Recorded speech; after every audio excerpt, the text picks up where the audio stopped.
All right. Here we are. We are live. This is the Live with Sondra show. I'm your host, Sondra Shannon, and the CEO of Gatemaster Technology. So before we get started with today's guest, I have to take a minute and thank our sponsor for today's show. Today's episode is proudly sponsored by Gatemaster Technology, the trusted name in attraction software. If you are stuck with outdated systems or chunky platforms that slow down your team and frustrate your guests, it might be time for an upgrade. Gatemaster is bringing back our competitive replacement program. It makes it easy for you to transition from your old system with dedicated support, seamless data migration, and no business disruptions. We've been powering theme parks, museums, water parks, and attractions for over 25 years, and we know what it takes to keep you running smoothly and profitably. Visit us at, bear with me, I've got to pull up our QR code. Visit us at gatemaster.info/replacement to learn more and schedule your free discovery call. Gatemaster Technology, software that works as hard as you do. And we know how hard you guys work in these attractions. So, hey, we just spent the last week getting the last EO open for this season. So we do know how hard you work. And thank you, Gatemaster, for allowing us to have guests like we have today. I'm very excited about today's guest. And before we get started, let me first tell you what our session is all about. Our session for today is the principal path leading attractions through transformation and AI. And before I introduce you to our guests, I would like to ask a question of our audience. So if you are in the audience today watching live, we've got the chat open. Leave us a chat. Let Bruce, I just gave you an idea of who's coming. Let Bruce and I know who's here. Let us know if you have any questions for the guest today. If you have any questions for us, we can see you in the chat. But first, let me ask you a question. How would you describe your leadership style in just one word? So if you're watching live right now, I would love to see you describe your leadership style in just one word. Leave us a chat. And now let me tell you about our next guest. Today's guest is the founder and CEO of ACE Independent Consulting Services. He's a thought leader in transformational leadership and coaching. His expertise includes principled leadership, organizational transformation, operations management, and learning and development. He cannot live without watching movies on the big screen. Well, my kids are going to love him because that's not, we're going to all love him because that's our favorite thing to do as well. Movies are a big part of our fun. So without further ado, please help me give a warm welcome to my next guest, Bruce Wren. Bruce, welcome to the show. Hi, Sondra. How are you? I'm good. How you doing? I'm good. I appreciate the time today, and I love the invitation to come in. It's going to be a great conversation. Well, hey Bruce, did I do okay on the bio there? Is there anything else you want to tell the audience about who you are and what you're doing?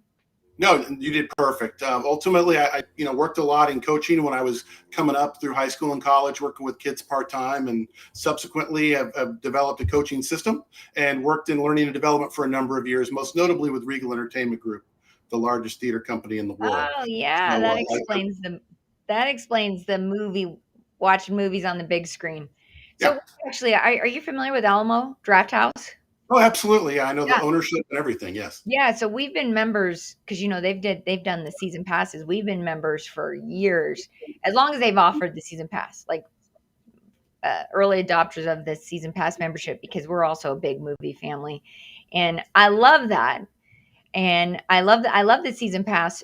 However, we were just talking a little bit earlier about how my kids are out of school for the summer, and they Right. got lots of big ass.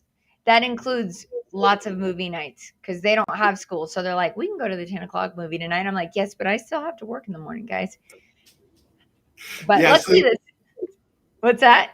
No, they're a great company. They are. I know They are. Tim League, who started the company originally, and his partner as well, and they've got some good properties. In fact, I've been to their original property in Austin, Texas. So I like their properties and also their perspective on the business. Yeah, I love it. I at this point I'm like, yes, we can go because I can sleep in the seats if I really have to. They're so comfy, and then the food's great. When we talk a lot about hospitality on this show, and I definitely will say, like, it was one of the things that they are doing really, really well is that hospitality piece because we always feel welcome, well fed, Yeah. and the popcorn's great. So, well, I have a lot of questions for you today, Bruce, because I know that you've got some interesting take you're going to have some interesting takeaways for those listening today with regards to leadership and leadership philosophy. Are you okay if I get started with some questions? Absolutely. Take it away. Let's do it. So, with regards to who you are and what you do, and how does your concept of principal leadership, specifically applying that to fostering positive and productive work environments within the attraction industry? So I know that's kind of a loaded question I'm dropping on you first right out the gate, but tell us a little bit. I'd love a little bit more insights on that principled leadership. Sure. I've got a book coming out. We're going to get into that later on called The Bruce System to the Third Power, and I'll explain what that means. But ultimately, it's about leadership principles are the basis for your success. A key component to that is something I call the positivity principle.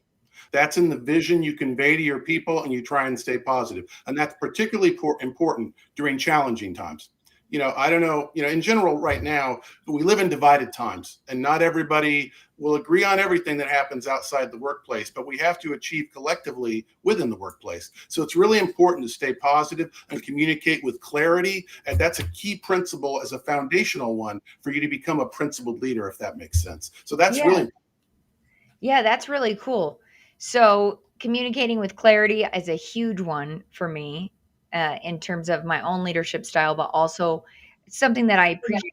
I can't remember who it was that I had on the show recently, and I mentioned this because I'm repeating this, but I was just at a leadership development training, and one of the things that I really enjoyed about something one of the speakers said was that he said everybody knows the golden rule, like, treat other people how you like to be treated. But then there's the platinum rule, which is treat people how they would want to be treated. And I really feel like that concept of clarity, communicating with clarity, is such a big part of that. So I appreciate you bringing that up. And that also makes me wonder, what are the key differences between traditional leaders and a transformational leader? And why is that distinction critical for success in today's dynamic attractions landscape? sure. Going back to the previous statement you just made, I watched couple of your previous shows with Chloe most recently, and you talked about the platinum principle, and I love Yeah. it.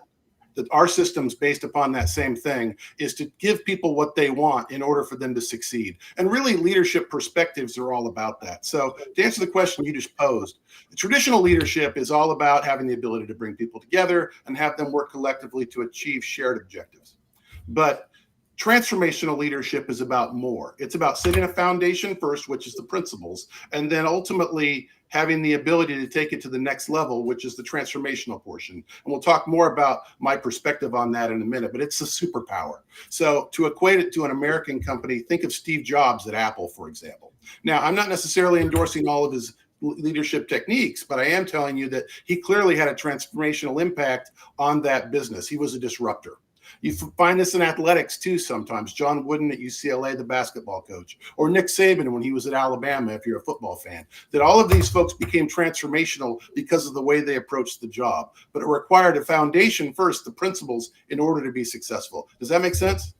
Yeah, and I think it's something that we mentioned earlier with regards to learning and development, in my and I hope you agree with this. I think you will. I think a lot of that transformation happens when we decide to become that, Yeah. right? Both as Yes. leaders and as businesses. Yes, absolutely. That one of the things, the first thing I talk about in principled leadership is branding. People need to understand that in today's world with social media and all this information we're bombarded with daily, you have a brand. You're your own Nike, your own Amazon, your own Apple, or your own McDonald's. And if you're new to an organization, that brand starts from the moment you interview and every day when you come to work until you eventually depart. So you need to think about what that brand looks like. And our recommendation is, and I'm really passionate about this, that it be based in integrity and in vision. that you need to be very clear about your vision. Positivity should be part of that vision, but people need to be comfortable with you in order for them to follow you, is my experience. And that's where, that's traditional leadership might have had more of a hierarchical view. I do it because the boss told me to do it. In today's world, they want to have belief in the boss, and they need to understand why. The why is very important. And if you want to be a transformational leader, you have to start with the basics, and that's the principles. Yeah. Oh, I don't disagree. I think the why is so important. I also think, and I think this just echoes what you're saying, people want to collaborate today. Um, That's a superpower. They don't, yes. and you know what? My husband says this in his talks. He always goes, nobody grows up, or nobody's a kid. When you ask kids, what do you want to be when you grow up? Right? That's a question we commonly ask young people. And he says, nobody says I want to be managed. Yeah. Right? Never. You will never hear anyone ever aspire to be a managed person, right? We want to collaborate. And I love this perspective that you have here today with regards to what that looks like. Yeah. Um, I if you're okay, I want to take us into AI, which is a hot topic right now Yes, absolutely. that you understand and have talked a little bit about. And I know you've identified AI as an important innovation trend. In what practical ways can attractions of various sizes, because we know they come large and small, leverage AI to improve their operations, enhance their guest experience, or drive their revenue? AI is going to be one of the most impactful things that'll ever happen in American business or international business as well. But the reason I mention American is because I think we don't fully understand what it is. And please allow me to explain that. We assume it's like analytics in sports, that you just put the information in and you get out what you want. AI is only as good as the human leadership. So you need to think about what components you give it, and it gets better every day if you give it information to enable it to succeed. So the human value and the vision that you give AI is what ultimately dictates how successful it is. So, the term in technology is garbage in, garbage out. Yep. And that's absolutely true. That you see all the time if you're watching a coach in an interview after a sporting event now. A lot of times they'll say, well, the analytics says to do this. Well, the analytics doesn't have the same coaching staff, doesn't have the same players, doesn't have the same team. It's what you know about your team and what you give AI for information that is going to enable it to evaluate and give you back useful information, if that makes sense. So I think it's only as valuable as the leadership enables it to be, is my perspective on AI. Why it's critically important. The leadership is still even arguably more pivotal in an AI world. I would advocate. Why do you think that it would be more difficult in an AI world? I'm just curious. Well, I think that there's a propensity in today's. Well, first of all, off the bat, because of AI, there's a temptation to think it's going to replace a ton of jobs, and it's going to impact the workforce. But it's not a replacement for human resources. It's an augmentation to enable Yes. human resources to be more successful. And that's where you have to flip the script and look at it at what it's intended to do. It's intended to allow you to be more efficient in your execution. But as part of that, you need to give it Yeah. the information it needs in order to make a good decision and give you the type of feedback you'll need to ultimately succeed. And that's where the principled leadership becomes the most important of all, is that the values that it has are primarily dictated by the values that you put into the system, and that's what's kicked out. There's certainly, from a ethical standpoint, some safeguards we need, and I think we'll evaluate that as a society as time goes on. But we have to stop looking at AI as just a one-stop solution, because it's not always going to be accurate, and it's not always going to give you the right information if you don't enable it to succeed. And that's ultimately incumbent upon the human interaction and the information that you input, if that makes sense. Yeah, and it's interesting. I was just watching a podcast, The Diary of a CEO, and they did a very interesting. I don't know if you've seen that episode about the AI, and one of the considerations that they have with regards to it is that it's going to still always require humans to put all of this information that it can get us together, and it does make us faster and more efficient, right? They're in so many ways. Like it's how it even impacts my life today. I mean, heck, we've been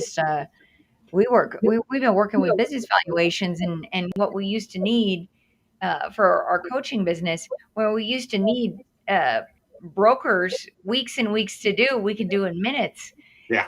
with data, as long as we have the right data, as you said, because without the right data, the output is not going to be correct, right? And so it Yes. takes somebody to lead that charge and make sure that that's accurate and adjusted properly. So, from your perspective, what are some of the ethical considerations a track should keep in mind as they integrate AI into their daily operations? Obviously, you have to evaluate where it's going to be appropriately applied. And so that's going to be up to every business, and there will be varying degrees of the way that that will impact things. A good example of that, obviously, is you look at the movie theater industry and entertainment out here in LA and Southern California. And I've been in entertainment a long time. Been to all the studios. I've interviewed a lot of talent, including Tom Cruise, who just had a huge opening with Final Reckoning and such a great Yeah. a series with Mission Impossible, and ultimately there's a lot of controversy there about what's the appropriate utilization of AI, and it should not replace human talent that is already that should be rightfully employed because they've earned the right to do that, whether it be the projects they've been involved in before, etc. Particularly as it relates to animated features, for example, and scripting.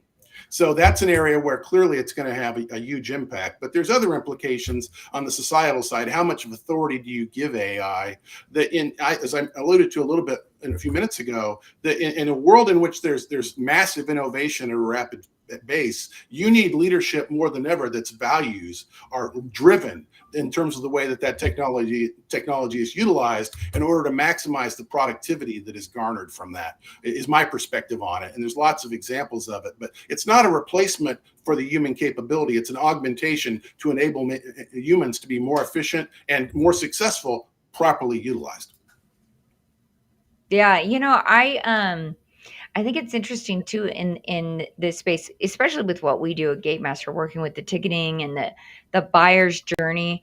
I definitely see where AI is going to become a huge part of that journey. I don't think it's taking away from the team, the staff, or those that are operating these businesses.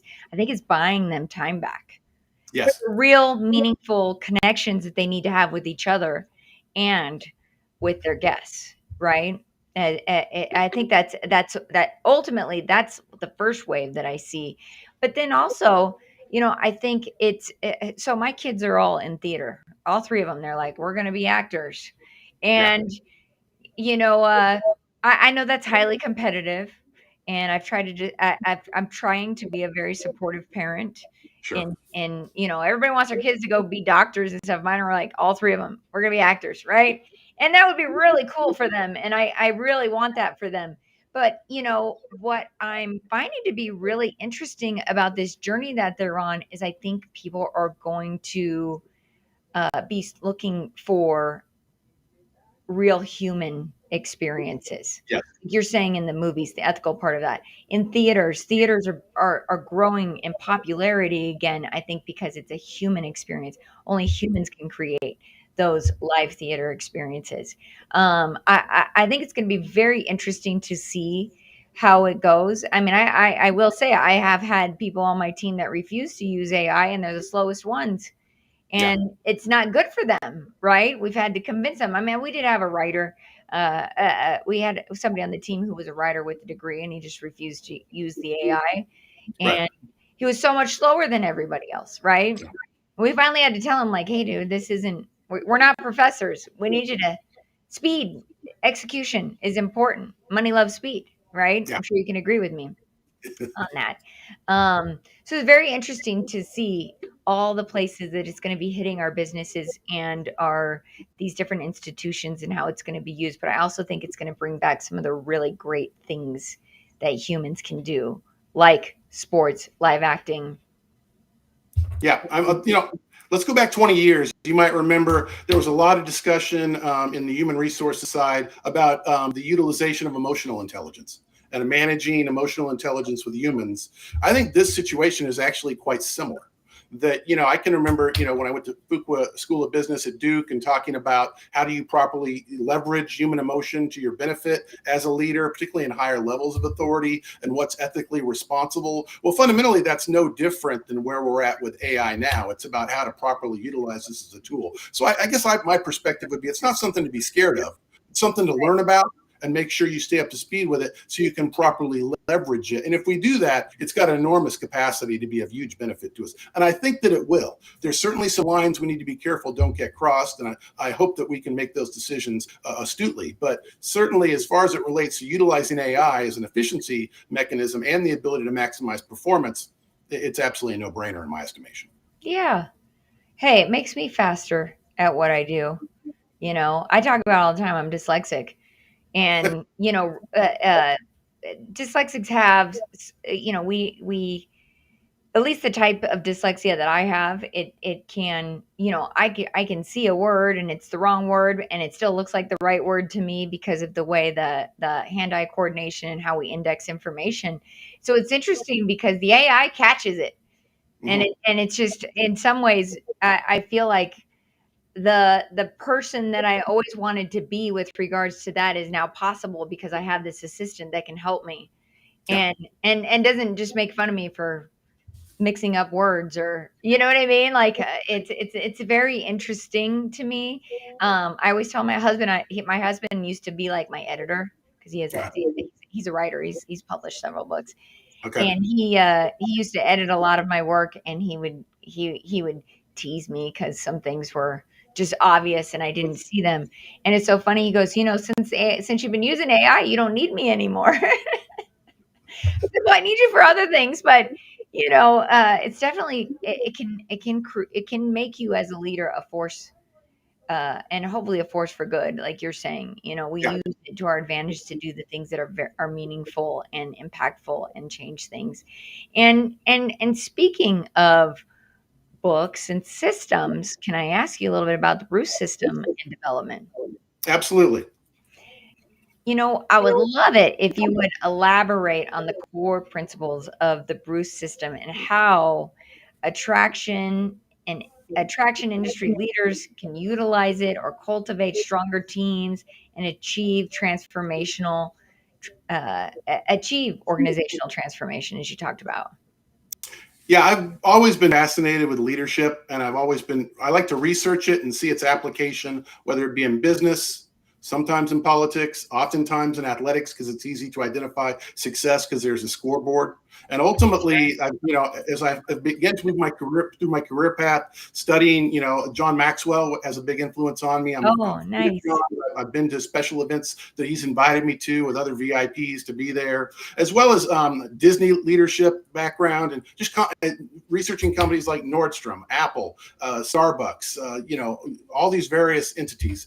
And I felt like it was time to get into a book that would simplify it for somebody who was new at leadership or wanted to know more. And thus the impetus for me to put together the Bruce system, which is my registered perspective on the all-in package in totality to enable you to become a disruptor and succeed, either making a company to be great or to enable you to become a disruptor on your own. Because once you are a transformational leader, you're going to take those skills wherever you go. So they're portable. And so that's what the Bruce system and my executive coaching program focuses on, starting with principled leadership and pivoting to a more transformational. So when you look at the graphic here, and I tried to design this to explain it, you'll notice it's Bruce to the third power, which is very important. The basis of the principles, the foundation, are the branding, your ability to be resilient, which means lead through good times and in bad, arguably even more important during challenging times. Your ability to be understanding, which means I call it the people principle. It's partially related to emotional intelligence, but do you have the ability to capture people's hearts and minds?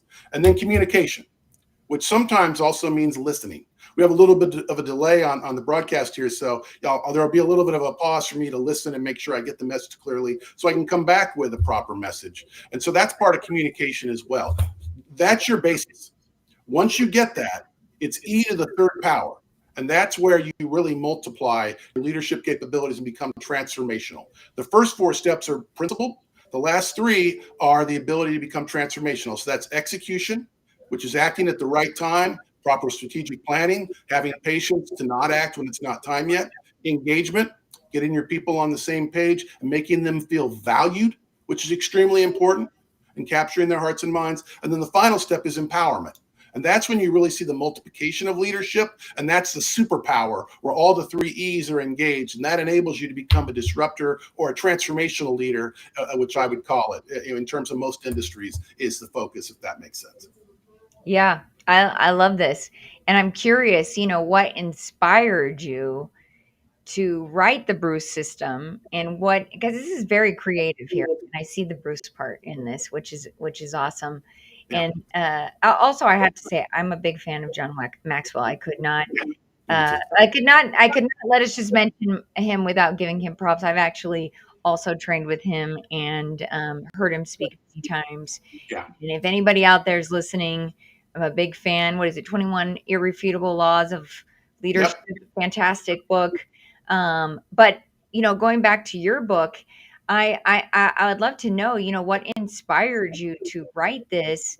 What key takeaways do you hope readers can gain, particularly those in attractions? Because I know you have a background and experiences. Yeah. Yeah, absolutely. As I've gotten older and interfaced with more people, I think that we've somewhat forgot about what true leadership is. That I think in our current culture, which is very a microwave society about instant gratification, Yeah. all the focus is on short-term decisions and oftentimes transactional. That I give you this, maybe a raise, maybe a promotion, maybe a bonus, and ultimately you'll do X for me. That works for a while, but it doesn't truly capture their hearts and minds over the longer term. And I think that we see this. Sometimes you see it in professional athletics. Sometimes you see it certainly in politics nowadays. It's very prominent. And it's gotten us away from having the capability to be patient and make principled decisions in order to become transformational. So I really think we need to get back to that. I worked in corporate America most of my life as as an executive, and there's a temptation to keep the shareholders happy, and absolutely that's very, very important for job security, but you have to look at the long-term impact, and sometimes you have to step away in order to be successful. Apple is a good example with Steve Jobs, that he had to leave the organization and they had to struggle and eventually bring him back to achieve their full level of potential that they wanted to make in self-actualization. There's a resistance in cultures against risk taking and following somebody who isn't necessarily willing to sign off on whatever the template or the existing culture is within that, the consciousness. So whenever you're transformational, oftentimes that's misperceived as being somebody who's dangerous. And sometimes it can be, but mostly what they're trying to do is better the organization. So it requires a real leap of faith to empower a transformational leader. But what we've seen is empirically from John Wooden at UCLA, who was a huge person that I researched based upon John Maxwell's suggestion when I was looking at how do I put together my leadership perspective on things, who was enormously successful at UCLA and set so many records, that it showed me transformational leadership requires you having the willingness to look at the long-term betterment for you and the organization, as opposed to the short-term benefit of walking the party line or delivering maybe some short-term financial results, if that makes sense. No, it makes total sense. I think this is fascinating in terms of, because I'm a big fan of leadership principles and becoming who you have to be that person who has that big vision, like you mentioned Steve Jobs, right? I think a Yeah, big part of why they had to bring him back is because they needed the visionary, right? yeah, But a visionary without leadership isn't going to get very far. There's a lot of visionaries out there. I mean, I'm also a student of the EOS, if you know the implementer and the visionary, and they talk about that all the time. oh, Uh, yeah, I think it's interesting because you can be a visionary, but if you don't know how to lead or get people to follow you to do what has to be done, and you've mentioned the principles, which it could also, I think, maybe, and correct me if I'm wrong, maybe even what some people might know as values, right? The yeah. things that connect us, the things that we can all agree to. Yes, they are. They're foundational. What I talk about with the very beginning of my book is when you're talking about your brand, it needs to be centered around vision, and it needs to be centered around your integrity. That's very, very important. If you're going to build influence, you have to have those things before that. And as John Maxwell would say, influence is ultimately what he considers to be the ultimate of leadership. And I agree with him to a point, but I think transformational leadership arguably entails more, because some people misperceive that the influence just means authority. And it's got to be organic. In order to truly be influential, you have to have the capability to create authentic connection and then to drive performance. And, one of the questions about irrefutable laws of leadership in the chat, absolutely, I read that, and that talks about some of this. And in fact, when I first met John, it was around his 21 laws, when I met him in the early 2000s, that was their big product that they were pushing. You have to have those influences in place, or else it's not going to work in the longer term. And that's where I'm saying that, and as a part of your brand, unless you have a vision that is clearly understood, is constantly communicated, and you have integrity around that vision, people are not necessarily going to believe anything else that you do. It's that authenticity, and true influence has to be organic as opposed to just being given a certain level of authority. Yeah. I think it's interesting too that you keep bringing up the brands because, we know that not only the people that we're leading with regards to the business that we do, but also the patrons have to have trust in the brand, right? Yeah. And so that's very interesting to me. And actually, one of my recent, one of the recent marketing conversations, I wish I could remember which one of the amazing marketers I've had on the show. I'm so sorry if you're the one who said this to me. Uh, I'll go back and look, but one of them mentioned something along the lines of, marketing to your people first, Yes, right? internal marketing is critically. Yeah, When I mention capturing their hearts and minds, that's really what it is. In yeah, today's world, with all these cameras and all these technical devices, you're always on stage. That there right. used to be back when I was first starting in management, I used to have a sign that said "on stage" in the back part of the movie theater when someone would come out, because I wanted them to know everybody's looking at you for assistance now. You need to be ready to provide that. You're on stage. Well, in today's world, there is no backstage. We're constantly on, and people are evaluating what we're doing, even in a private time. And another thing we have to remember, to flip the script in leadership, there's no such thing as a perfect leader. That if you mention somebody who's perfection, there's going to be examples you can typically give where they've maybe failed. True leadership is about getting a little bit better every single day and learning from failure. So when you look at athletics, for example, Tiger Woods changed golf. He was obviously a differentiator in terms of the way the sport worked. Well, his dad used to talk with him when he wouldn't succeed. What did you learn? And John Maxwell would call that failing forward. And Yeah. I call that, today is the most important day in your life. It's the only day you have complete control over, which is similar to John, that you have to constantly be focused on learning. And the beauty of today's world is technologically, we have the sources to get that out there, but we have to be patient and learn every single day. And sometimes we're going to find out what we thought was true before is no longer true. We found out the world wasn't flat after a while, but it took us a long while to figure that out. Well, leadership, sometimes you've got to admit the world's no longer flat in the way you saw it before in order to be inspirational and authentic. Yeah, it's that's such an interesting thing to mention. It looks like somebody said here, once you're a transformational leader, you're going to take all those skills wherever you go. They're so portable. But also, I think one of the things that you said is, we talked about failing forward, and I am also of the belief that as a leader, you go first, right? Yes, You have to show those that are looking at you that you are going to allow yourself to be the first to have that transformation, right? I'm absolutely. sure you would agree with me. Especially now that I know that you are a student of John Maxwell, you got to always be going in the direction you want to go. And that oftentimes requires becoming somebody different all along the way.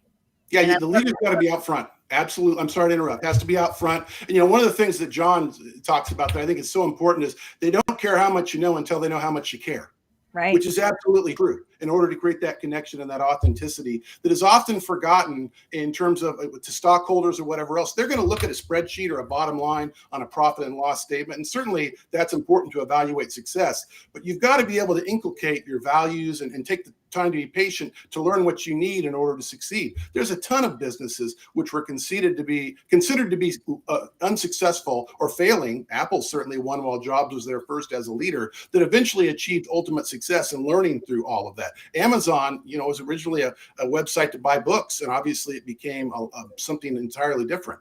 So you have to allow things to inculcate and learn from your failures and get a little better every day if you truly want to succeed as a leader and impact an organization in a transformational way. Yeah. And sometimes our failures are hopefully you're not doing them all the time, right? Like hopefully when they are, they have great impact. I mean, I've had plenty in my career that I learned from those experiences. I'm grateful for them. And luckily, I had mentors and leaders that guided me through similar principles and allowed me to be able to accept that those are failures that move us forward, right? Like you mentioned. And, I, uh, I'm curious as we wrap up the show today, Yeah. what do you see as some of the most significant opportunities for attraction businesses over the next 5 or 10 years, primarily with regards to leadership opportunities? I think we're going to see a renaissance in leadership development and people being focused on the kind of transformational leaders we're talking about. Because I think what we're seeing is, and we have seen in the short term, is a lot of businesses and even cultures have become stagnant. And people are questioning, is there anything that they can believe in? Is there authenticity? And in Sure. a world like that, you have to get back to the principles. And to be transformational, that requires authenticity to be successful. Transactional, or a more commanding style of leadership, as I talk about it, is as a short-term solution, is being proven to not always be the best one. But as it relates to entertainment or the attraction business, I think it's an enormously important time.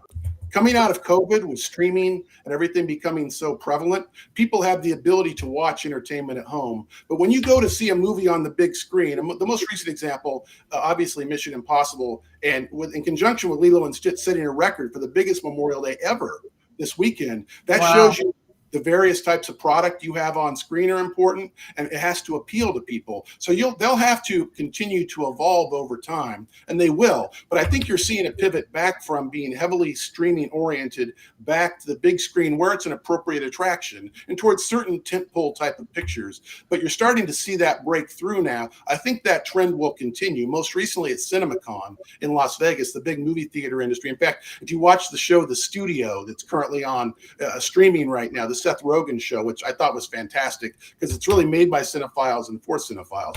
It really helps you illustrate the importance of marketing within the industry and confidence to an Yeah. extent.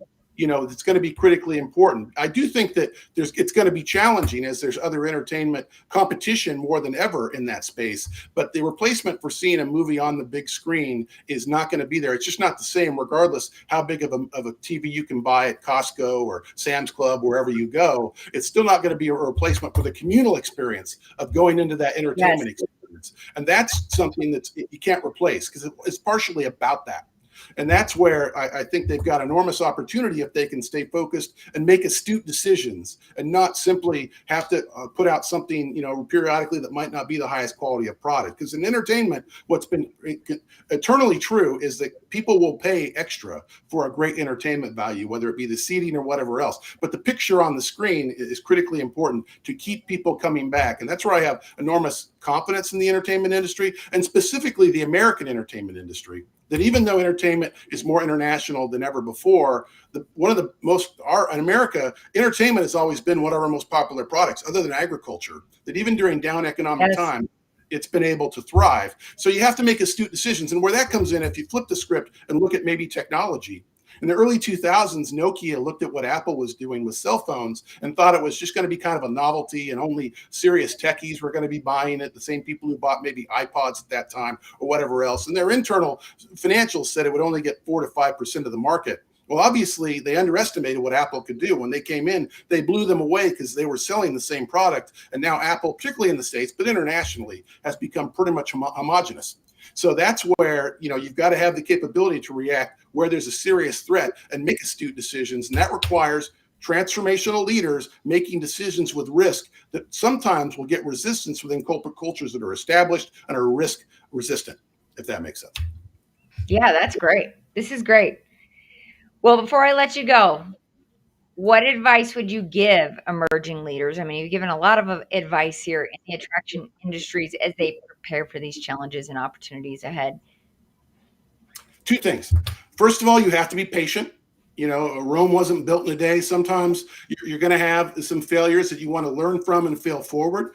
You think of classic Coke nowadays, which is the most prominent soft drink. Well, in the 80s, what I remember, a lot of our audience may not, they introduced new Coke, and it was a huge failure. So they had to learn from that and introduce classic Coke 75 days later in order to capture back their market share. But they had to be stick with that. So you have to be patient and learn from every product that you're invested in and try and see where to be successful. And you shouldn't be afraid to be transformational. In fact, you should have the courage to be transformational, because that's what we all remember. If you think about shows on the big screen or in athletics and great or live entertainment, something that really impressed us, it's usually someone who stands out from the crowd and is not afraid to take those sort of actions. And that's what we give you at ACE Independent Consulting Services, and specifically with the Bruce, the third power system, and the third power is the superpower, is we give you the transformational leadership skills that are portable and you can take anywhere you go to be a differentiator or disruptor in that industry and for that organization. The other folks may not have the courage to do it. If you put in the time and the effort and value your people, you'll have the capability to succeed in whatever you do for the rest of your life. I love that, Bruce. And I love that you are making this available to everybody, because that's really what a book does. It says, I was listening. So one of my mentors, Grant Cardone, I was Yeah. listening to him today, and he said, reading is so important. Like, that's how you know somebody it's free. It's essentially free. And with tools like what you have to offer with the Bruce system and the book that you've created, anybody can learn to do this. Yes, absolutely. There's no barrier to entry today. That's the beauty of AI and all of the technology that we have today. You just have to be willing to learn and to change, And when you look at transform. Grant's a great example of being a risk taker and not Yeah. afraid to step out there. He preaches that every time he talks. I'm quite familiar with Grant. And that's where, ultimately that type of leader in today's world is the exception to the rule. And that's something we need to get back to in order to truly maximize our success, both in terms of corporate success, but also cultural success. That the times in which we've been the greatest, most successful, maximize our performance, is we're not afraid to take a calculated risk for a large enough gain. Right. No, that's great. And now that I know you're familiar with Grant, I will tell you this. If he becomes governor of California, I'll move back. I don't know if I mentioned you, I'm a California native, Southern California native. But I live in Colorado now. I married a Colorado native who met me in California, so it brought me back here. And I do love Colorado. It's a beautiful state. It's fun. It But is, Regal. Phil Banshutz, our owner, was based there. Most of the time I was with Regal, and I've been to his ranch there that he has. And coincidentally, we filmed the training videos for Regal, which I wrote, produced, co-directed, and starred in. Cool. Only because I started it because I worked cheaper than the talent we were going to hire. So I didn't advocate that originally, but that's the way that it went. But we shot them there in Denver area, Colorado Mills Mall, on the north side of town. But yeah, I'm based in California now. I'm in Temecula, Marietta area, about an hour north. In fact, my background is San Diego Marina right there. And it's a beautiful area, but certainly, that type of bold leadership is something we need to look to. And Grant's an illustration of it. There's others, but it's the exception to the rule. It used to be more prevalent, but I think we're starting to pivot back to that as we found that the short-sighted leadership and more transactional oriented are only a short-term solution. They don't allow the long-term gains that are there for real visionaries in leadership. Yeah, and I'm just very grateful for people like him who talk about where anyone can go. People like you who are giving information. And look, I want to thank you for being on the show today, because I know, having been around different mentors and people who have built systems like yours, you don't have to share this stuff, and you do. So I just want to make sure that I let you know that I recognize that, and I appreciate you for doing that, because this is the kind of stuff that is going to make a difference in our workplaces, and, like you said, a difference in leadership, and hopefully even make the future a little bit brighter, which is something I know you agree with, right? Like, that's absolutely. I appreciate the opportunity to be on too. I love your show, particularly the focus on technology and data-driven solutions and seeing how we can implement it in places in order to maximize success. You've had so many visionary leaders of sorts who come in the variety of areas they have expertise in. And I think that this sort of conduit of information is very important for folks, so that they can learn and get better at what they do, regardless of where that might be. That's something that is a critical point. And that's where, with leadership, I wanted to share it with people, because I think there's been so many leadership books over the years. I just didn't want to be another book on the shelf. I want to be a way that's easily retainable as far as information, and have a letters that help accurately respect everything we're trying to do, but as well as keeps up with the times, because true leadership is timeless. It's just going to change the way we approach it based upon the environment we're in and the technological tools we have at our disposal. Yeah, that's great. Well, Bruce, before I let you go, what is the best way if somebody in our audience would like to engage with you, get a hold of you? What is the best way they can do that? Sure. It's Bruce Wren, like the bird. So they can go on to brucewren.com and be able to get a short look at where things are at. I actually have a brand new website coming out here in the next few days, which will totally be updated. The current one's great, but I've got an update that I think is it's based around the deployment of the book as well. So you're really going to be helpful to get in contact. But also LinkedIn, where everybody seems to be nowadays, is a great way to make contact. I love it. I'm on LinkedIn every day. And I think as a one-stop shop, it's really become like the Walmart of interaction from a corporate perspective. So I think that's very, very important. And again, at ACE Independent Consulting Services, we're there to give you the tools you need to lead and succeed. And I'd love to work with anyone out there that is open to a new path on their journey toward great leadership, a principled one in basis and transformational in impact. This is amazing. Thank you for being here. Thank you for sharing this important information. I appreciate you. We were talking about this earlier before, and I just have to tell the audience because I love sharing this. Every time I have a guest like you, I know I'm getting smarter. So I hope all of you guys out there watching, like I said, people like Bruce don't have to share this information or come on shows like this, and they do. And I appreciate it because it's going to make such a difference in the world and in the world of leadership and in our attraction businesses. So thank you, Bruce, for being here.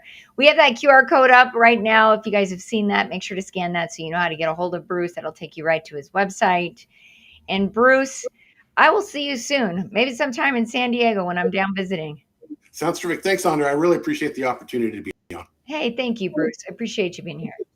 Yep. Take care. Yep. Well, I'm going to leave this QR code up here for just a moment if you want to capture that website so you can visit Bruce and learn more about his book, his system. I thought this was a really great show today. I love shows about leadership because I think that it is it is where in business we have the greatest impact. It's where we have the greatest influence. And it is where it's really what this is all about. You cannot build anything without people. And so understanding these principles are huge. And I hope you will reach out to Bruce and let him know that you saw him on the Live with Sondra show. So before I wrap up the show, I once again want to thank Gatemaster Technology, our sponsors for today's show. Their trusted name in attraction management software. And like I said earlier today, we've brought back, I should say, this is something that we brought back from years ago, our competitive replacement program. We know that there are so many attractions out there that are in need of upgrading their systems, and we don't want price to be your barrier. And so with our competitive replacement program, you're going to just switch out the old for the new. You don't have to go try and convince your boss that you got to spend more money to do it because you're going to get all these great features that we have to offer, mobile ordering, our Speed Pass. If you've not heard about our Speed Pass, it's a great way to understand your guest journey. Gatemaster Speed Pass. We've got all of our tools available to you through the competitive replacement program. So we're going to help you run more efficient, understand your data. Bruce mentioned junk in, junk out. Well, we're going to make sure that you're not dealing with a bunch of junk. You need actual tangible and measurable data in order to make the best decisions for your business. So once again, I want to invite you to join us in exploring the competitive replacement program. You can scan that barcode there. It'll take you to the page that talks a little bit about the program, the process, and how you can best get a hold of us. I want to thank you today for joining me on this show, for watching, for the comments, for everybody who watched. If you are watching on replay, be sure to hashtag replay so we know you're here. If you're watching or listening on the podcast networks, the mini podcast networks out there, I appreciate you listening. We'd love to hear about the show. Be sure to follow us on YouTube. We're trying to grow our YouTube audience right now. So I just want to give you that little bit of a call to join us on YouTube. Like, follow, share with your friends. This is the kind of information everybody that you know in business needs to have. So I hope you will join us. and sharing this information that Bruce shared today. I appreciate you being here. I appreciate you listening, and we'll see you on the next Live with Sondra show.